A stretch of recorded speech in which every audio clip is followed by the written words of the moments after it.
आता पाहूया टॉप 9 मोठ्या बातम्या। छत्रपती शिवरायांचे 12 किल्ले युनेस्कोच्या वारसा यादीमध्ये रायगड, राजगड, प्रतापगड, पन्हाळा, शिवनेरी, लोहगड, साल्हेर, सिंधुदुर्गसह विजयदुर्ग, सुवर्णदुर्ग, खांदेरी किल्ल्याला जागतिक यादीमध्ये स्थान। गड किल्ल्यांना भेट द्या, मराठा साम्राज्याच्या समृद्ध इतिहासाबद्दल जाणून घ्या। छत्रपती शिवाजी महाराजांच्या 12 किल्ल्यांना वारसास्थान मिळाल्यानंतर पंतप्रधान मोदींचं ट्विट करत आवाहन। ऐतिहासिक, अभिमानास्पद, गौरवशाली क्षण हा टप्पा गाठण्यासाठी अनेकांचे हातभार लाभले। मुख्यमंत्री फडणवीसांकडून पंतप्रधान मोदींसह पुरातत्व विभाग आणि मंत्रिमंडळातील सहकाऱ्यांचे आभार। महाराष्ट्रामधील शिवरायांच्या किल्ल्यांना जागतिक वारसा स्थळांमध्ये समावेश झाल्यानंतर उपमुख्यमंत्री अजित पवारांनी पंतप्रधान मोदींचे मानले आभार। महाराष्ट्रासाठी अभिमानाचा आणि गौरवाचा क्षण, अजित पवारांनी ट्विट करून मानले मोदींचे आभार। शिवरायांच्या किल्ल्यांचा समावेश जागतिक वारसा स्थळाच्या यादीमध्ये होणं ही अभिमानास्पद बाब।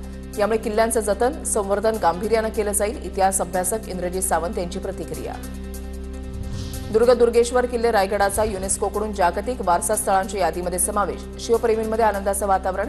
किल्ले रायगडावर शिवप्रेमी आणि पर्यटकांची रेलचेल वाढण्यास मदत होणार। सिंधुदुर्ग किल्ल्याचा युनेस्कोच्या यादीमध्ये समावेश। शिवप्रेमींमध्ये उत्साह। युनेस्कोमुळे किल्ला संवर्धन आणि जतन आणि जागतिक पर्यटन नकाशावर महत्त्व। पन्हाळा किल्ल्याचे जागतिक वारसा स्थळांच्या यादीमध्ये समावेश झाल्यानंतर किल्ल्यावर आनंदोत्सव साजरा। कोल्हापूरचे जिल्हाधिकारी अमोल येडगेंच्या उपस्थितीमध्ये आकाशामध्ये फुगे सोडून आनंदोत्सव साजरा।